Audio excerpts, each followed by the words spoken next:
Stave 3, the second of the three spirits. Awaking in the middle of a prodigiously tough snore, and sitting up in bed to get his thoughts together, Scrooge had no occasion to be told that the bell was again upon the strike of 1. He felt that he was restored to consciousness in the right nick of time for the especial purpose of holding a conference with the second messenger dispatched to him through Jacob Marley's intervention. But, finding that he turned uncomfortably cold when he began to wonder which of his curtains this new spectre would draw back, he put them every one aside with his own hands, and lying down again, established a sharp lookout all round the bed. For he wished to challenge this spirit on the moment of its appearance, and did not wish to be taken by surprise and made nervous. Gentlemen of the free and easy sort, who plume themselves on being acquainted with a move or two, and being usually equal to the time of day, express the wide range of their capacity for adventure by observing that they are good for anything from pitch and toss to manslaughter, between which opposite extremes, no doubt, there lies a tolerably wide and comprehensive range of subjects. Without venturing for Scrooge quite as heartily as this, I don't mind calling on you to believe that he was ready for a good broad field of strange appearances, and that nothing between a baby and a rhinoceros would have astonished him very much. Now, being prepared for almost anything, he was not by any means prepared for nothing, and, consequently, when the bell struck 1 and no shape appeared, he was taken with a violent fit of trembling. 5 minutes, 10 minutes, a quarter of an hour went by, yet nothing came.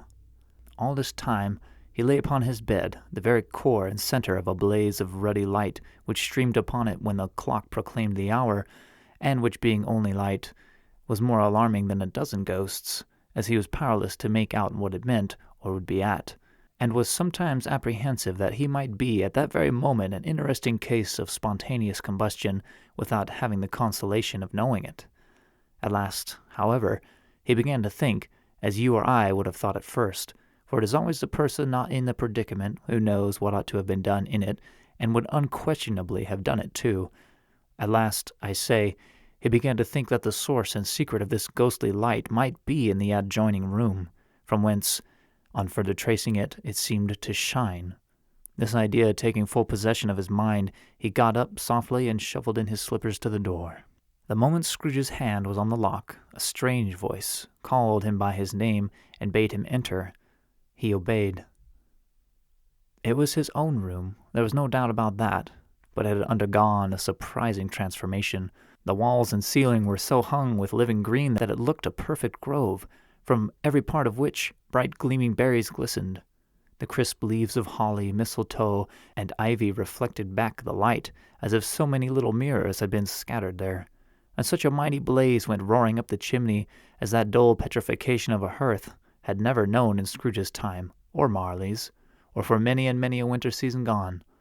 Heaped up on the floor to form a kind of throne were turkeys, geese, game, poultry, brawn, great joints of meat, sucking pigs, long wreaths of sausages, mince pies, plum puddings, barrels of oysters, red-hot chestnuts, cherry-cheeked apples, juicy oranges, luscious pears, immense twelfth cakes, and seething bowls of punch that made the chamber dim with their delicious steam. In easy state upon this couch there sat a jolly giant, glorious to see, who bore a glowing torch, in shape not unlike Plenty's horn, and held it up, high up, to shed its light on Scrooge as he came peeping round the door. "Come in!" exclaimed the ghost. "Come in, and know me better, man." Scrooge entered timidly, and hung his head before the spirit. He was not the dogged Scrooge he had been, and though the spirit's eyes were clear and kind, he did not like to meet them. "I am the ghost of Christmas present," said the spirit. "Look upon me." Scrooge reverently did so.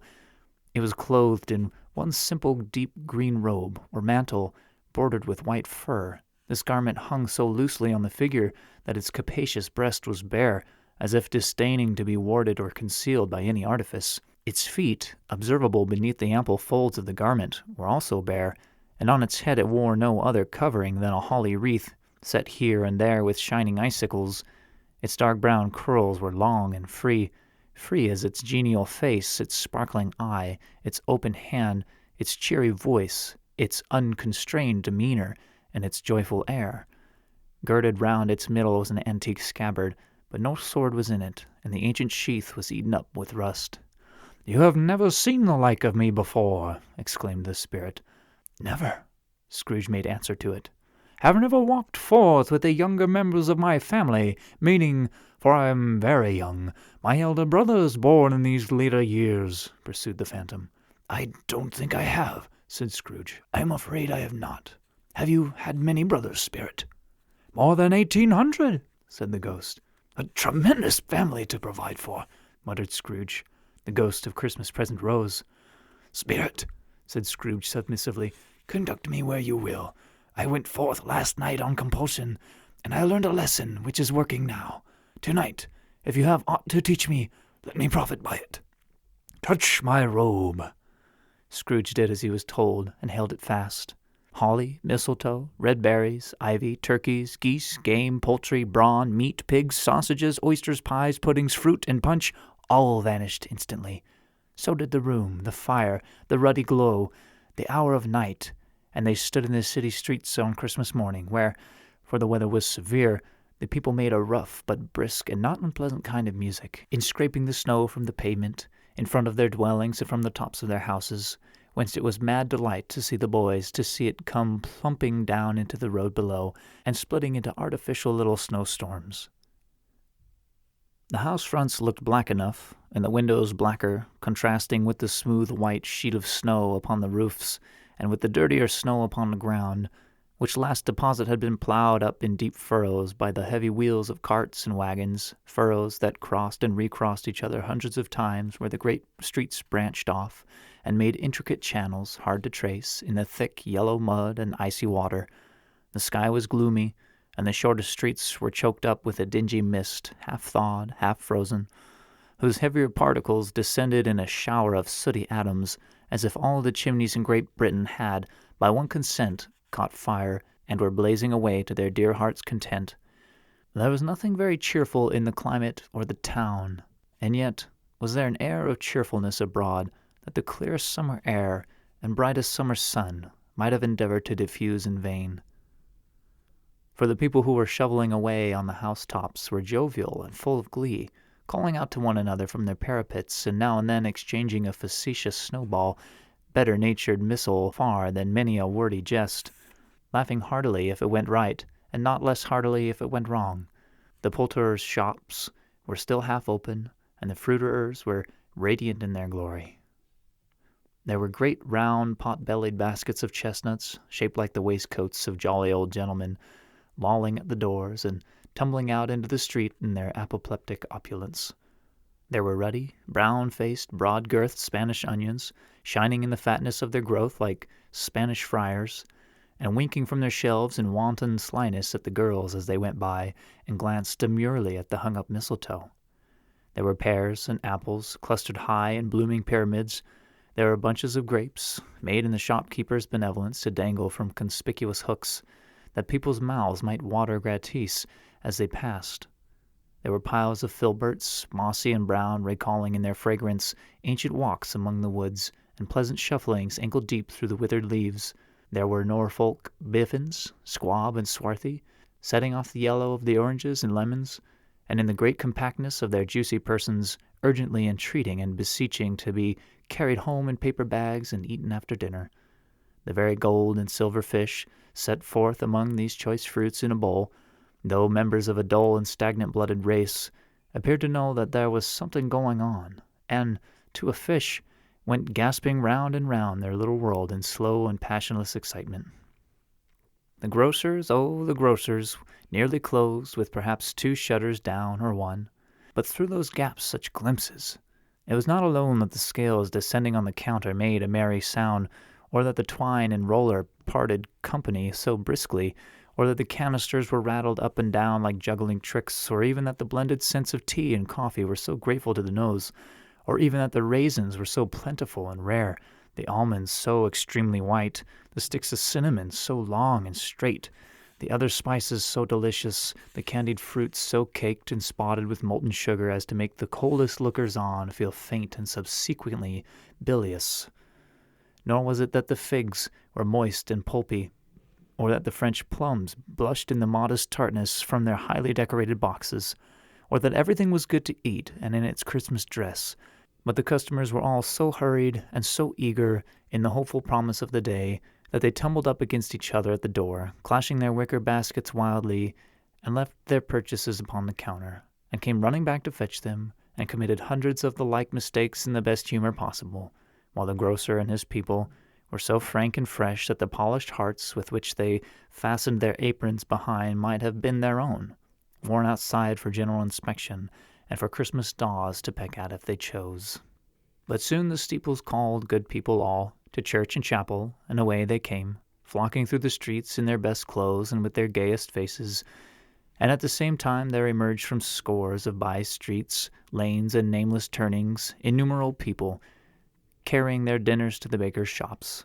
The sight of these poor revelers appeared to interest the spirit very much, for he stood with Scrooge beside him in a baker's doorway, and taking off the covers, as their bearers passed, sprinkled incense on the dinners from his torch. And it was a very uncommon kind of torch, for once or twice, when there were angry words between some dinner carriers who had jostled each other, he shed a few drops of water on them from it, and their good humor was restored directly, for they said it was a shame to quarrel upon Christmas Day, and so it was. God love it, so it was. In time the bells ceased, and the bakers were shut up, and yet there was a genial shadowing forth of all these dinners in the progress of their cooking in the thawed blotch of wet above each baker's oven, where the pavement smoked as if its stones were cooking too. "Is there a peculiar flavor in what you sprinkle from your torch?" asked Scrooge. "There is. My own." "Would it apply to any kind of dinner on this day?" asked Scrooge. "To any kindly given. To a poor one most." "Why to a poor one most?" asked Scrooge. "Because it needs it most." "Spirit," said Scrooge after a moment's thought, "I wonder you, of all the beings in the many worlds about us, should desire to cramp these people's opportunities of innocent enjoyment." "I?" cried the spirit. "You would deprive them of their means of dining every seventh day, often the only day on which they can be said to dine at all," said Scrooge. "Wouldn't you?" "I?" cried the spirit. "You seek to close these places on the seventh day," said Scrooge, "and it comes to the same thing." "I seek!" exclaimed the spirit. "Forgive me if I am wrong. It has been done in your name, or at least in that of your family," said Scrooge. "There are some upon this earth of yours," returned the spirit, "who lay claim to know us, and who do their deeds of passion, pride, ill will, hatred, envy, bigotry, and selfishness in our name, who are as strange to us and all our kith and kin as if they had never lived.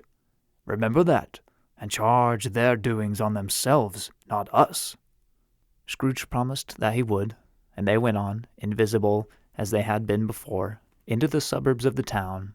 It was a remarkable quality of the ghost, which Scrooge had observed at the baker's, that notwithstanding his gigantic size, he could accommodate himself to any place with ease, and that he stood beneath a low roof quite as gracefully and like a supernatural creature as it was possible he could have done in any lofty hall. And perhaps it was the pleasure the good spirit had in showing off this power of his, or else it was his own kind, generous, hearty nature, and his sympathy with all poor men, that led him straight to Scrooge's clerks, for there he went, and took Scrooge with him holding to his robe, and on the threshold of the door the spirit smiled and stopped to bless Bob Cratchit's dwelling with the sprinkling of his torch. Think of that! Bob had but 15 bob a week himself. He pocketed on Saturdays but 15 copies of his Christian name, and yet the ghost of Christmas present blessed his four-roomed house. Then up rose Mrs. Cratchit, Cratchit's wife, dressed out but poorly in a twice-turned gown, but brave in ribbons, which are cheap and make a goodly show for 6 pence, and she laid the cloth assisted by Belinda Cratchit, second of her daughters, also brave in ribbons, while Master Peter Cratchit plunged a fork into the saucepan of potatoes, and getting the corners of his monstrous shirt-collar, Bob's private property, conferred upon his son and heir in honor of the day, into his mouth, rejoiced to find himself so gallantly attired, and yearned to show his linen in the fashionable parks. And now 2 smaller Cratchits, boy and girl, came tearing in, screaming that outside the baker's they had smelled the goose, and known it for their own, and basking in luxurious thoughts of sage and onion, these young Cratchits danced about the table, and exalted Master Peter Cratchit to the skies, while he, not proud, although his collars nearly choked him, blew the fire until the slow potatoes, bubbling up, knocked loudly at the saucepan lid to be let out and peeled. "What has ever got your precious father, then?" said Mrs. Cratchit. "And your brother, Tiny Tim? And Martha warn't as late last Christmas Day by half an hour." "Here's Martha, mother," said a girl, appearing as she spoke. "Here's Martha, mother," cried the two young Cratchits. "Hurrah! There's such a goose, Martha." "Why, bless my heart alive, my dear, how late you are," said Mrs. Cratchit, kissing her a dozen times, and taking off her shawl and bonnet for her with officious zeal. "We'd a deal of work to finish up last night," replied the girl, "and had to clear away this morning, mother." "Well, never mind so long as you are come," said Mrs. Cratchit. "Sit ye down before the fire, my dear, and have a warm, Lord bless ye." "No, no, there's father coming," cried the two young Cratchits, who were everywhere at once. "Hide, Martha, hide!" So Martha hid herself, and in came little Bob the father, with at least 3 feet of comforter exclusive of the fringe, hanging down before him, and his threadbare clothes darned up and brushed to look seasonable, and Tiny Tim upon his shoulder. Alas for Tiny Tim, he bore a little crutch, and had his limbs supported by an iron frame. "Why, where's our Martha?" cried Bob Cratchit, looking round. "Not coming," said Mrs. Cratchit. "Not coming!" said Bob, with a sudden declension in his high spirits, for he had been Tim's blood horse all the way from church, and had come home rampant. "Not coming upon Christmas Day?" Martha didn't like to see him disappointed, if it were only in joke, so she came out prematurely from behind the closet door and ran into his arms, while the two young Cratchits hustled Tiny Tim and bore him off into the wash-house that he might hear the pudding singing in the copper. "And how did little Tim behave?" asked Mrs. Cratchit, when she had rallied Bob in his credulity, and Bob had hugged his daughter to his heart's content. "As good as gold," said Bob, "and better. Somehow he gets thoughtful sitting by himself so much, and thinks the strangest things you ever heard. He told me, coming home, that he hoped the people saw him in the church, because he was a cripple, and it might be pleasant to them to remember upon Christmas Day who made lame beggars walk, and blind men see." Bob's voice was tremulous when he told them this, and trembled more when he said that Tiny Tim was growing strong and hearty.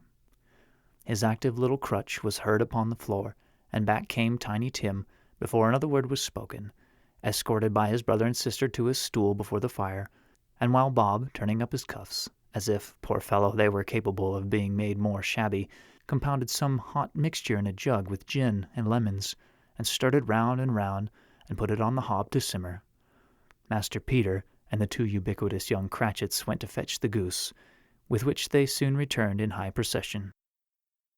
Such a bustle ensued that you might have thought a goose the rarest of all birds, a feathered phenomenon, to which a black swan was a matter of course, and in truth it was something very like it in that house.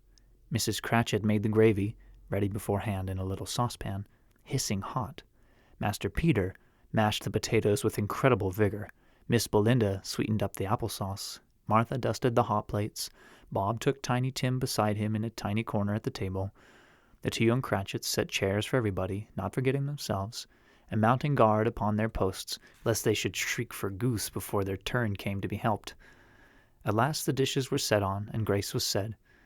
It was succeeded by a breathless pause, as Mrs. Cratchit, looking slowly all along the carving-knife, prepared to plunge it in the breast, but when she did, and when the long-expected gush of stuffing issued forth, one murmur of delight arose all round the board, and even Tiny Tim, excited by the two young Cratchits, beat on the table with the handle of his knife, and feebly cried, "Hurrah!"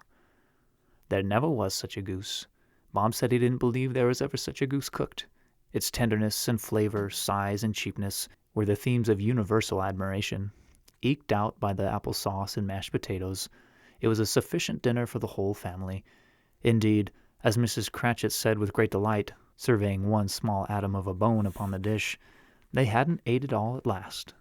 Yet everyone had had enough, and the youngest Cratchits in particular were steeped in sage and onion to the eyebrows. But now, the plates being changed by Miss Belinda, Mrs. Cratchit left the room alone, too nervous to bear witnesses, to take the pudding up and bring it in. Suppose it should not be done enough? Suppose it should break in turning out? Suppose somebody should have got over the wall of the backyard and stolen it while they were merry with the goose? A supposition at which the two young Cratchits became livid. All sorts of horrors were supposed. Hullo, a great deal of steam. The pudding was out of the copper. A smell like a washing day. That was the cloth. A smell like an eating house, and a pastry cook's next door to each other, with a laundress's next door to that. That was the pudding. In half a minute, Mrs. Cratchit entered, flushed but smiling proudly, with the pudding, like a speckled cannonball, so hard and firm, blazing in half a quartern of ignited brandy, and bedight with Christmas holly stuck into the top. "Oh, a wonderful pudding," Bob Cratchit said, and calmly, too, that he regarded it as the greatest success achieved by Mrs. Cratchit since their marriage.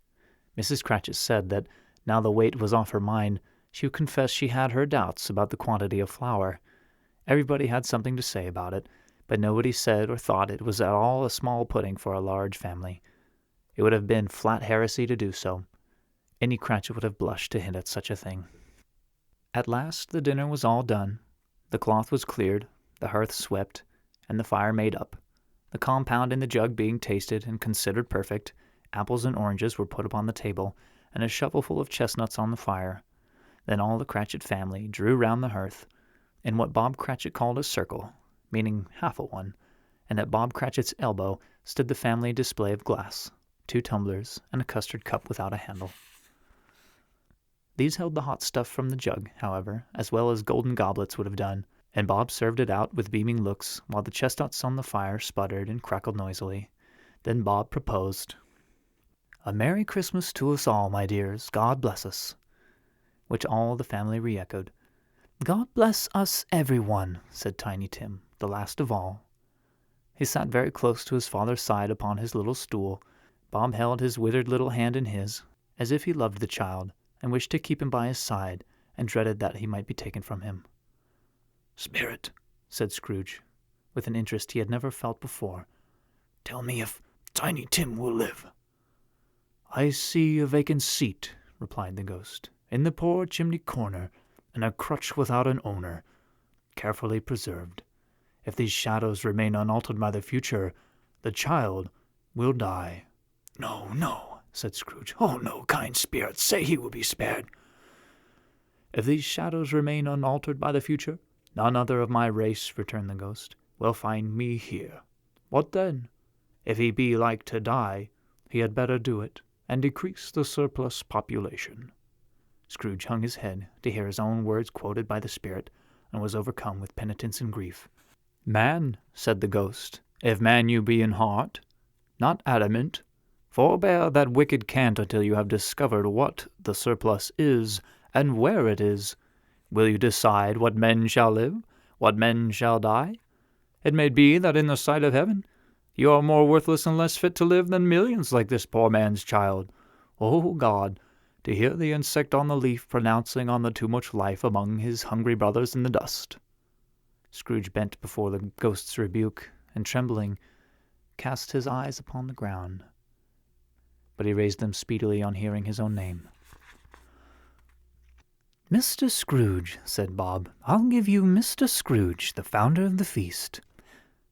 "The founder of the feast, indeed!" cried Mrs. Cratchit, reddening. "I wish I had him here. I'd give him a piece of my mind to feast upon, and I hope he'd have a good appetite for it." "My dear," said Bob, "the children, Christmas Day." "It should be Christmas Day, I am sure," said she, "on which one drinks the health of such an odious, stingy, hard, unfeeling man as Mr. Scrooge. You know he is, Robert. Nobody knows it better than you do, poor fellow."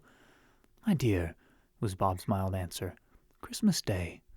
"I'll drink his health for your sake in the days," said Mrs. Cratchit. "Not for his, long life to him. A Merry Christmas and a Happy New Year. He'll be very merry and very happy, I have no doubt." The children drank the toast after her. It was the first of their proceedings which had no heartiness in it.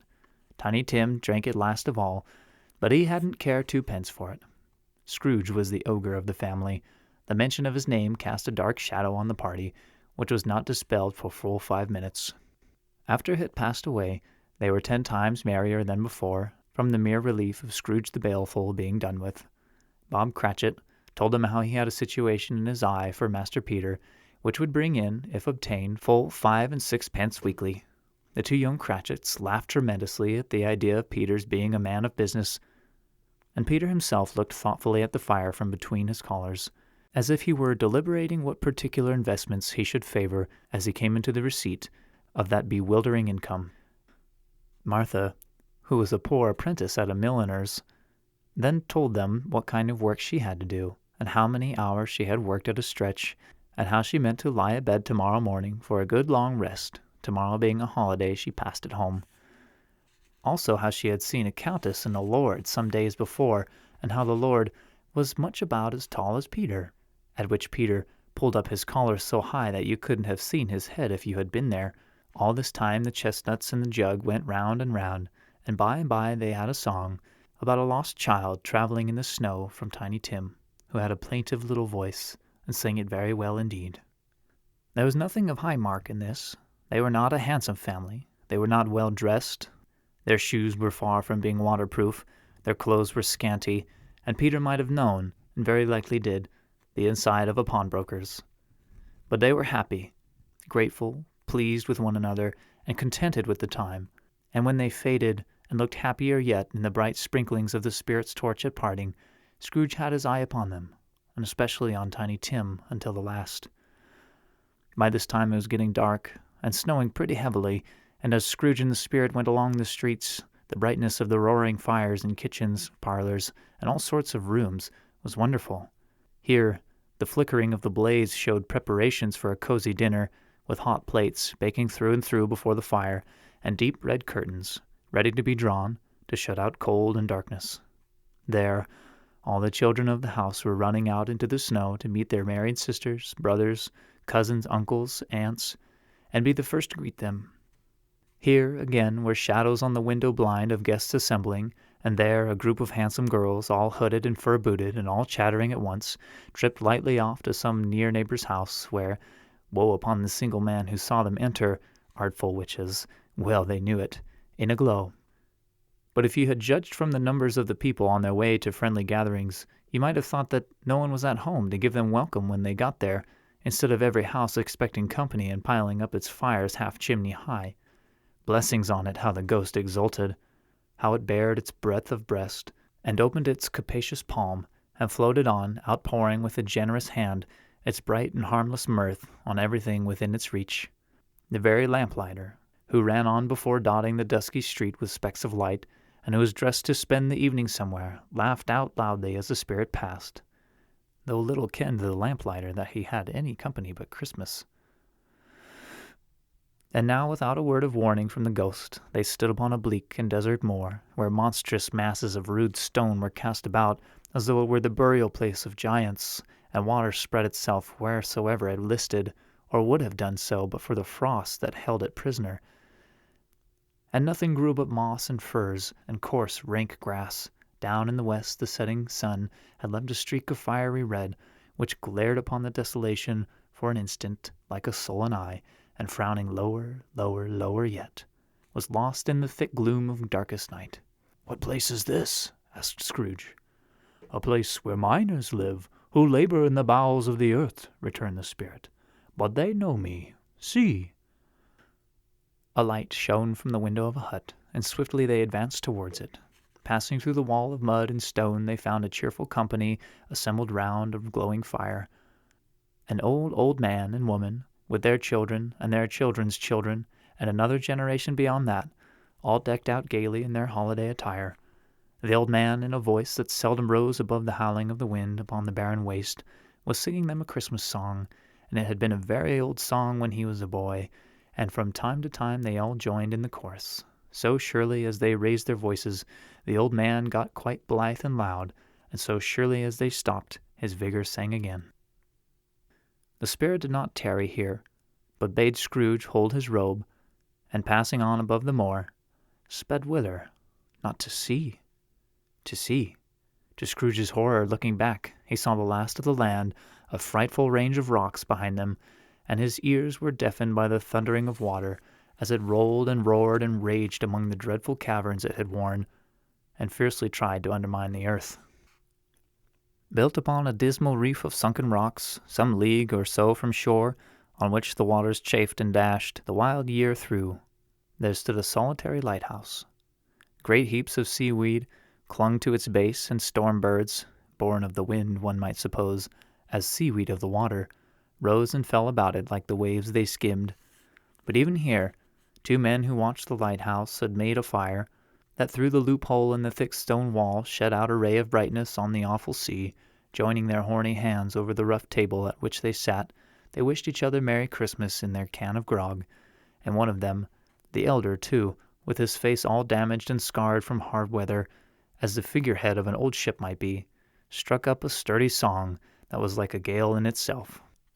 Again the ghost sped on above the black and heaving sea, on, until, being far away, as he told Scrooge, from any shore they lighted on a ship.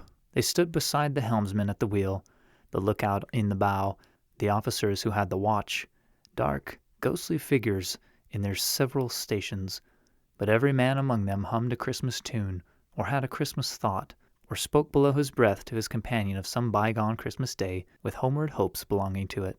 And every man on board, waking or sleeping, good or bad, had had a kinder word for another on that day than on any other day in the year, and had shared to some extent in its festivities, and had remembered those he cared for at a distance, and had known that they delighted to remember him. It was a great surprise to Scrooge, while listening to the moaning of the wind, and thinking what a solemn thing it was to move on through the lonely darkness over an unknown abyss, whose depths were secrets as profound as death. It was a great surprise to Scrooge, while thus engaged, to hear a hearty laugh. It was a much greater surprise to Scrooge to recognize it as his own nephew's, and to find himself in a bright, dry, gleaming room, with the spirit standing smiling by his side, and looking at that same nephew with approving affability. "Ha ha!" laughed Scrooge's nephew. "Ha ha ha! If you should happen, by any unlikely chance, to know a man more blessed in a laugh than Scrooge's nephew, all I can say is, I should like to know him too. Introduce him to me, and I'll cultivate his acquaintance. It is a fair, even-handed, noble adjustment of things, that while there is infection and disease and sorrow, there is nothing in the world so irresistibly contagious as laughter and good humor.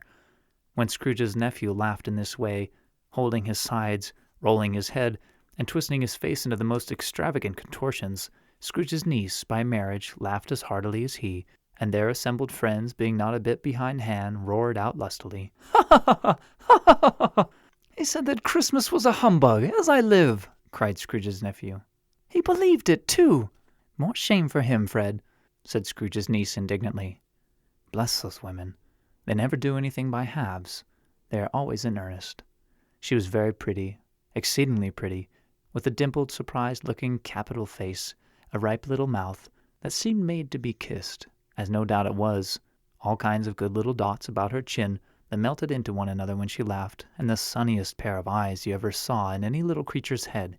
Altogether she was what you would have called provoking, you know, but satisfactory too. Oh, perfectly satisfactory. "He's a comical old fellow," said Scrooge's nephew. "That's the truth, and not so pleasant as he might be. However, his offenses carry their own punishment, and I have nothing to say against him." "I'm sure he's very rich, Fred," hinted Scrooge's niece. "At least you always tell me so." "What of that, my dear?" said Scrooge's nephew. "His wealth is of no use to him. He don't do any good with it. He don't make himself comfortable with it. He hasn't the satisfaction of thinking that he's ever going to benefit us with it." "I have no patience with him," observed Scrooge's niece. Scrooge's niece's sisters and all the other ladies expressed the same opinion. "Oh, I have," said Scrooge's nephew. "I am sorry for him. I couldn't be angry with him if I tried. Who suffers by his ill whims? Himself, always. Here, he takes it into his head to dislike us, and he won't come and dine with us. What's the consequence? He don't lose much of a dinner." "Indeed, I think he loses a very good dinner," interrupted Scrooge's niece. Everybody else said the same, and they must be allowed to have been competent judges, because they had just had dinner, and, with the dessert upon the table, were clustered round the fire by lamplight.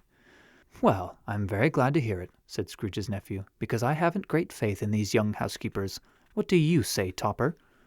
Topper had clearly got his eye upon one of Scrooge's niece's sisters, for he answered that a bachelor was a wretched outcast, who had no right to express an opinion on the subject, whereat Scrooge's niece's sister, the plump one with the lace tucker, not the one with the roses, blushed. "Do go on, Fred," said Scrooge's niece, clapping her hands. "He never finishes what he begins to say. He is such a ridiculous fellow." Scrooge's nephew revelled in another laugh, and as it was impossible to keep the infection off, though the plump sister tried hard to do it with aromatic vinegar, His example was unanimously followed. "I was going to say," said Scrooge's nephew, "that the consequence of his taking a dislike to us and not making merry with us is, as I think, that he loses some pleasant moments which could do him no harm. I am sure he loses pleasanter companions than he can find in his own thoughts, either in his mouldy old office or his dusty chambers. I mean to give him the same chance every year, whether he likes it or not, for I pity him. He may rail at Christmas till he dies, but he can't help thinking better of it. I defy him. If he finds me going there in good temper year after year and saying, 'Uncle Scrooge, how are you?' if it only puts him in the vein to leave his poor clerk £50, that's something, and I think I shook him yesterday." It was their turn to laugh now, at the notion of his shaking Scrooge, but being thoroughly good-natured and not much caring what they laughed at, so that they laughed at any rate, he encouraged them in their merriment and passed the bottle joyously. After tea they had some music, for they were a musical family, and knew what they were about when they sung a glee or catch, I can assure you. Especially Topper, who could growl away in the bass like a good one, and never swell the large veins in his forehead or get red in the face over it. Scrooge's niece played well upon the harp, and played among other tunes a simple little air, a mere nothing, you might learn to whistle it in 2 minutes, which had been familiar to the child who fetched Scrooge from the boarding school, as he had been reminded by the ghost of Christmas past. When this strain of music sounded, all the things that ghost had shown him came upon his mind. He softened more and more, and thought that if he could have listened to it often, years ago, he might have cultivated the kindnesses of life for his own happiness with his own hands without resorting to the sexton's spade that buried Jacob Marley. But they didn't devote the whole evening to music. After a while they played at forfeits, for it is good to be children sometimes, and never better than at Christmas, when its mighty founder was a child himself. Stop! There was first a game at Blind Man's Bluff. Of course there was. And I no more believe Topper was really blind than I believe he had eyes in his boots. My opinion is that it was a done thing between him and Scrooge's nephew, and that the ghost of Christmas present knew it. The way he went after that plump sister in the lace tucker was an outrage on the credulity of human nature, knocking down the fire irons, tumbling over the chairs, bumping against the piano, smothering himself among the curtains wherever she went. There he went. He always knew where the plump sister was. He wouldn't catch anybody else. If you had fallen up against him, as if some of them did, and stood there, he would have made a feint of endeavoring to seize you, which would have been an affront to your understanding, and would instantly have sidled off in the direction of the plump sister. She often cried out that it wasn't fair, and it really was not. But when at last he caught her, when, in spite of all her silken rustlings and her rapid flutterings past him, he got her into a corner whence there was no escape, then his conduct was the most execrable. For his pretending not to know her, his pretending that it was necessary to touch her headdress, and further to assure himself of her identity by pressing a certain ring upon her finger and a certain chain about her neck, was vile monstrous. No doubt she told him her opinion of it, when, another blind man being in office, they were so confidential together behind the curtains.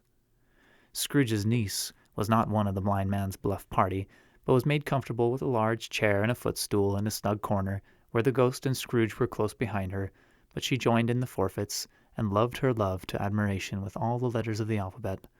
Likewise, at the game of how, when, and where, she was very great, and to the secret joy of Scrooge's nephew, beat her sisters hollow, though they were sharp girls too, as Topper could have told you.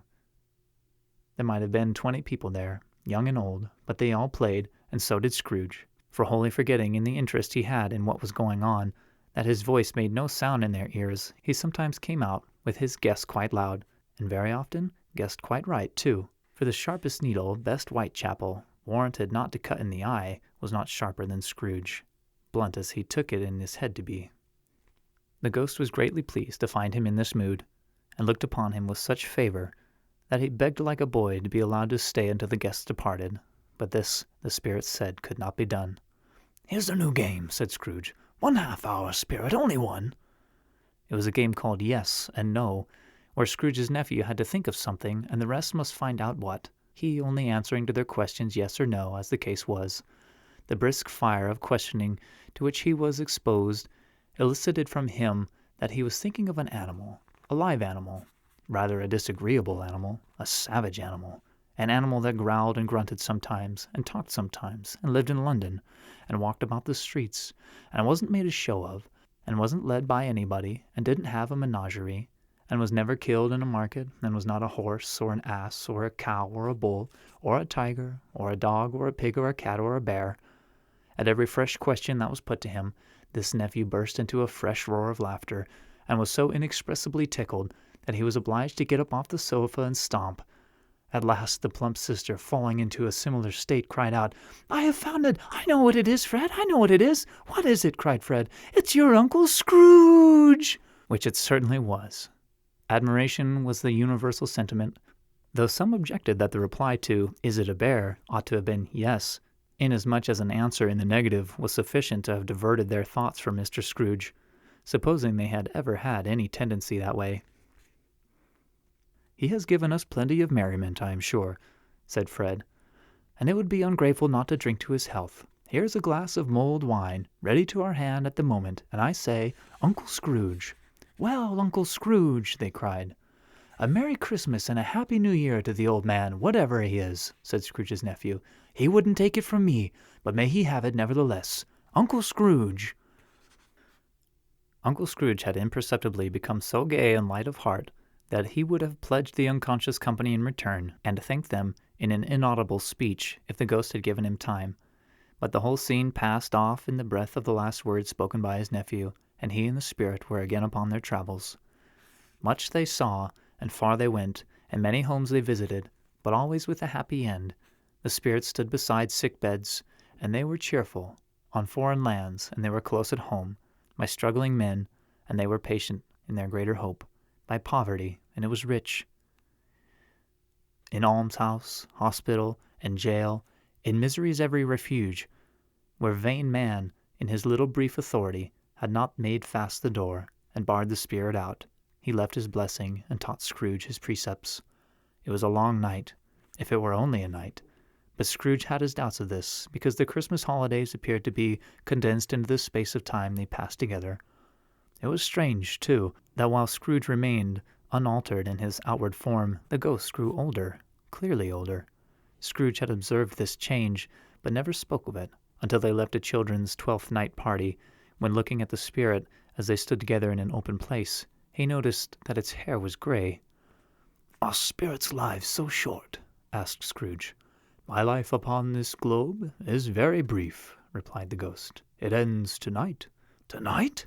cried Scrooge. "Tonight, at midnight. Hark! The time is drawing near." The chimes were ringing the 11:15 at that moment. "Forgive me if I'm not justified in what I ask," said Scrooge, looking intently at the spirit's robe.